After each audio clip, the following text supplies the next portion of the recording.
بسم اللہ الرحمن الرحیم۔ السلام علیکم، میرا نام ڈاکٹر سائمہ اقبال۔ میں آپ سب کو اپنے یوٹیوب چینل نئی سوچ ود ڈاکٹر سائمہ پر خوش آمدید کہتی ہوں۔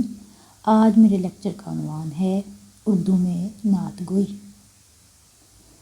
اردو میں نعت ان اشعار کے لیے مخصوص ہے جو صرف اور صرف نبی کریم صلی اللہ علیہ وآلہ وسلم کی شان ممدوحہ میں کہے گئے ہوں۔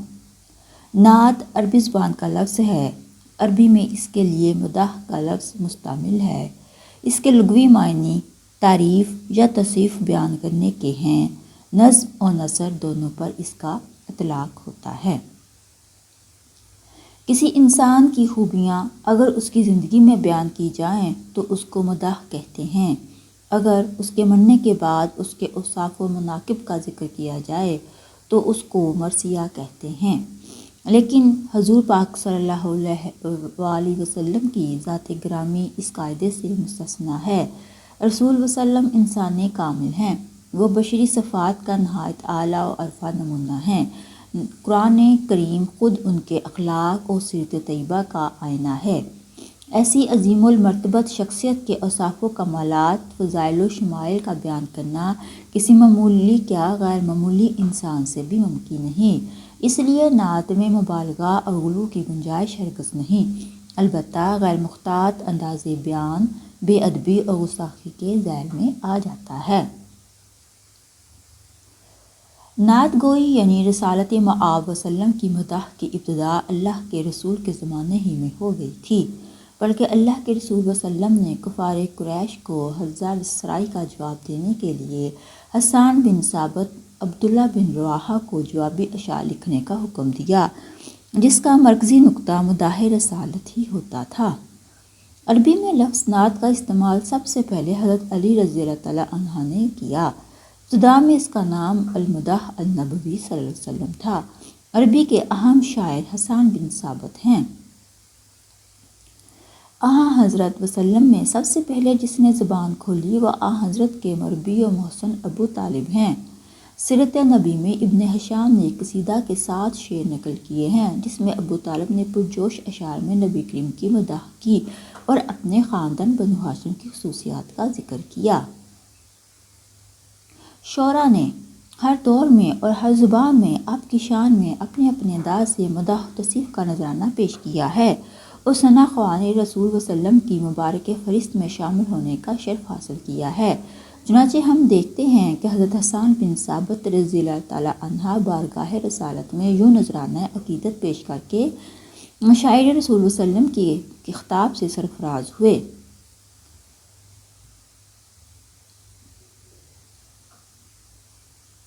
آپ سے زیادہ خوبرو میری آنکھوں نے کبھی نہیں دیکھا اور نہ ہی آپ سے زیادہ صاحب جمال کو عورتوں نے کبھی جنا ہے۔ اس طرح ایک اور جلیل القدر صحابی حضرت کعب بن زبیر بن ابی سلمہ رضی اللہ تعالیٰ عنہ کے ایک طویل قصیدہ بردہ کے صرف ایک شعر پر نبی کریم نے انہیں اپنا پیراہن مبارک عطا فرما کر شاعر و شعر دونوں کو حیات و جاودہ عطا فرما دیا۔ یہ قصیدہ بردہ بانت سعاد کے نام سے بھی جانا جاتا ہے اور اس کو چادر والا قصیدہ بھی کہا جاتا ہے۔ بردہ چادر کو کہتے ہیں۔ ذیل میں وہ شعر درج کیا جا رہا ہے۔ ترجمہ: بلا شبہ حضور پاک وسلم ایک شمشیر ہیں جن سے روشنی حاصل کی جاتی ہے۔ وہ شمشیر جو ہندی لوہے کی بنی ہوئی ہے، اللہ کی تلوار جو نیام سے نکلی ہوئی ہے۔ قصیدہ بردہ کے نام سے ایک دوسرا قصیدہ بھی ہے جو حضرت وسلم نے امام بروسری کو عالم رؤیا میں اپنی چادر مبارک سے نوازا تھا، اس لیے یہ قصیدہ بھی قصیدہ بردہ کہلایا، جو سینکڑوں برس سے ہر خاص و عام کی زبان زد ہے۔ اس کی تاثیر اور کیف میں ہزاروں بار پڑھنے پر بھی کوئی کمی محسوس نہیں ہوتی۔ وہ قصیدہ اتنا مشہور ہوا کہ عربی فارسی شعراء نے اس کی خوب تضمینیں کیں۔ مثال کے طور پر قصیدے کا مطلع یہ ہے۔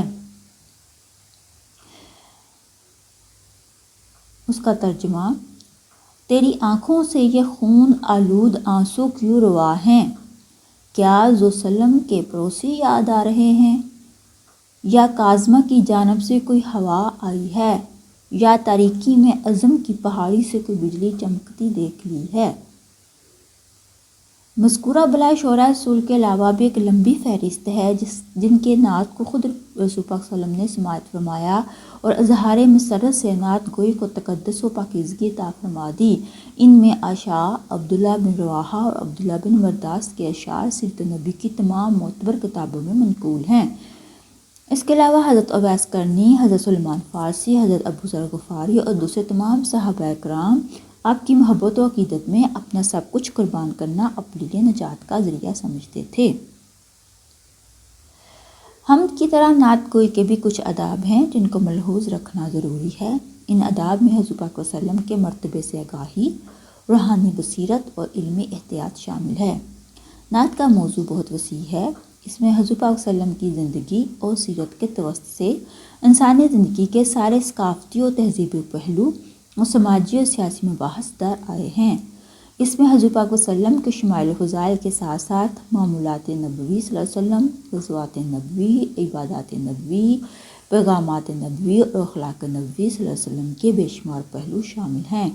حسن عمل، حسن سلوک، حسن خیال، حسن بیان، حسن معاملہ سے لے کر عدل و انصاف، ایثار و احسان، سادگی، بے تکلفی، شرم و حیا، مساوات و تواضع، مہمان نوازی، ایفاء عہد، رحم و مربت، شفقت و محبت، عیادت و تعزیت، رحمت و مکرمت، لطف و طبع، لطف و سخن، نسائی ہمدردی کا کون سا پہلو رخ ہے جو نعت کے احاطے سے باہر ہے۔ اردو میں نعت گوئی عربی سے زیادہ فارسی کے زیر اثر آئی۔ اردو نعت کو شیخ سعدی، حضرت امیر خسرو، مولانا جامی قدسی وغیرہ نے متاثر کیا۔ سعدی کی تحریر کردہ نعت کے یہ مصرعے دیکھیں: بلغ العلا بکمالہ، کشف الدجی بجمالہ، حسنت جمیع خصالہ، صلوا علیہ وآلہ۔ فارسی شعراء میں خاقانی، سنائی اور شیخ سعدی نے اچھی نعتیں لکھی ہیں۔ ہندو شعراء میں کالکا پرساد، سرجونی نائڈ وغیرہ عقیدت رکھنے والے ہیں۔ دیگر زبانوں کی طرح اردو شاعری کو بھی نعت گوئی میں ممتاز مقام حاصل ہے۔ اردو شعراء نے اس صنف میں اپنی ایک الگ پہچان بنائی۔ بقول مولانا سید ابو الحسن علی حسنی ندوی، یہ ایک مسلمہ حقیقت ہے کہ اردو کے تمام قدیم اصناف کی ابتدا دکن میں ہوئی۔ اردو کی قدیم مثنویاں اس کی شاندار مثال ہیں۔ ان مثنویوں میں جا بجا نعت یا نعت گوئی کی کوئی نہ کوئی مثال مل ہی جاتی ہے۔ 9ویں صدی سے لے کر 11ویں صدی تک دکنی مثنویوں میں اردو نعت کا ایک شاندار ماضی ملتا ہے اور یہ سلسلہ دور قدیم سے دور جدید تک چلتا آ رہا ہے۔ اردو ادب میں دکنی عہد کی قدیم ترین مثنویوں میں نعت گوئی کا رواج پایا جاتا ہے۔ 9ویں صدی ہجری، 15ویں صدی ہجری میں فخر الدین نظامی نے اپنی مثنوی قدم راؤ پدم راؤ میں نعتیہ اشعار کہے۔ 10ویں صدی ہجری، 16ویں صدی ہجری میں گجرات کے مشہور صوفی شاعر خوب محمد چشتی نے خوب ترنگ اور اس کی شرح امواج خوبی تصنیف کی۔ اس کے بعد مثنویوں میں حمد کے ساتھ ساتھ نعت اور منقبت لکھنے کا سلسلہ شروع ہوا۔ 11ویں صدی ہجری میں ملا وجی اور ملا نصرتی کے علاوہ سبھی شعراء نے نعت نگاری پر قلم اٹھایا۔ یہ سلسلہ عہد قدیم سے 19ویں صدی کے اواخر تک جاری ہے اور تقریباً ہر شاعر نے، چاہے وہ غزل گو رہا ہو چاہے مثنوی نگار، نعت گوئی کے دلکش نمونے یادگار چھوڑے ہیں۔ ویسے تو اردو میں باقاعدہ نعت گوئی کا آغاز 16ویں اور 17ویں صدی میں ہوا، جب اردو کے پہلے سابق دیوان شاعر سلطان محمد قلی قطب شاہ نے نعت کی مستقل حیثیت قائم کی۔ 18ویں صدی عیسوی میں ولی دکنی کا نعتیہ کلام اور اردو نعت کے ارتقائی سفر میں یک نئی منزل کی نشاندہی کرتا ہے۔ ولی کے معاصرین میں قاضی محمود بحری نے اپنی صوفیانہ شاعری کی بدولت شہرت حاصل کی ہے۔ خواجہ الطاف حسین حالی نے اردو شاعری کے جدید دور کے اہم نعت گو شاعر ہیں، جس سے اردو میں نعت گوئی کے ایک نئے دور کا آغاز ہوتا ہے۔ حالی کا نعتیہ کلام مقدار میں بہت کم ہے لیکن معیار میں بہت اعلیٰ ہے۔ ان کے علاوہ جن شعراء نے اس فن میں طبع آزمائی کی ہے یا کر رہے ہیں، ان میں مشہور مقبول عام، امیر مینائی، محسن کاکوروی، جگر مراد آبادی، اقبال سہیل، حفیظ جلندری، ماہر القادری، حمید صدیقی، عامر عثمانی، تسنیم فاروقی، جلیل مانک پوری، رئیس نعمانی، امجد حیدر آبادی، ظفر علی خان، مظفر وارثی، اعجاز رحمانی، ابو المجاہد، فضا ابن فیضی، ساجد صدیقی، تابش مہدی، افسر امروہی اور ابرار کرتپوری اور حالیہ دور کے جانے مانے شعراء ڈاکٹر ماجد دیوبندی کا نام خاص طور پر لیا جا سکتا ہے۔ ماجد دیوبندی کا نعتیہ کلام ذکر رسول صلی اللہ علیہ وسلم ہر خاص و عام میں مقبول ہے۔ ان کا مشہور نعتیہ شعر ذکر رسول وسلم کر نہیں سکتے زباں سے، توفیق جب تلک نہ ملے آسمان سے۔ ان کا اگر ان کا یہ جو شعر ہے ماہر غزلیہ جگر مراد آبادی کے مشہور نعتیہ شعر سے موازنہ کیا جائے تو کافی حد تک دونوں میں مطابقت نظر آتی ہے۔ اللہ اگر توفیق نہ دے انسان کے بس کا کام نہیں، پیغام محبت عام صحیح، عرفان محبت عام نہیں۔ علامہ محمد اقبال نے اپنے اردو و فارسی کلام میں حضور صلی اللہ علیہ وسلم سے عشق کا والہانہ ثبوت دیا۔ شعر دیکھیے کہ محمد سے وفا تو نے تو ہم تیرے ہیں، یہ جہاں چیز ہے کیا لوح و قلم تیرے ہیں۔ نثار لکھنوی کہتے ہیں مداح احمد وسلم بڑی سعادت ہے، یہ بھی ایک حمد ہی کی صورت ہے۔ تو ہے کل کائنات کا خالق، وہ ہر ایک دور کی ضرورت ہے۔ نعتیہ شاعری میں نہ صرف شعر و سخن کی آزمائش ہوتی ہے بلکہ اس کسوٹی پر عقیدہ، توحید و رسالت اور عشق حقیقی کی پرکھ بھی بدرجہ اتم ہوتی ہے۔ اس لیے ارباب سخن نعتیہ شاعری کو دو دھاری تلوار سے تشبیہ دیتے ہیں کہ اگر اس میں ذرا بھی ترمیم و تنسیخ یا افراط و تفریط کا شائبہ ہو گیا تو سامان بخشش بننے کی بجائے توکے کفر و ضلالت بھی بن سکتا ہے۔ جیسا کہ کسی شاعر نے کہا ہے میاں یہ عشق ہے اور آگ کی قبیل سے ہے، کسی کو خاک بنائے کسی کو زر کر دے۔ عصر حاضر میں نعتیہ شاعری میں شعراء اور انسانی دکھوں، ذات کائنات کے مسائل کے مداوا کی بات نعت رسول کے حوالے سے کر رہے ہیں۔ اس طرح انہوں نے نعت کو ایک نیا لہجہ اور رنگ دیا ہے۔ نعت گوئی میں نہ صرف زبان دیکھی جاتی ہے، نہ بیان پر نظر جاتی ہے، نہ فنی نکات تلاش کیے جاتے ہیں، اس کی روح صرف اخلاص اور محبت رسول ہے۔ اگر بات دل سے نکلی تو دلوں پر اپنا اثر چھوڑتی ہے اور بارگاہ رسالت مآب میں وہ نذرانہ عقیدت اور محبت قبول ہو جائے تو اشعار کو حیات جاودانی نصیب ہو جاتی ہے۔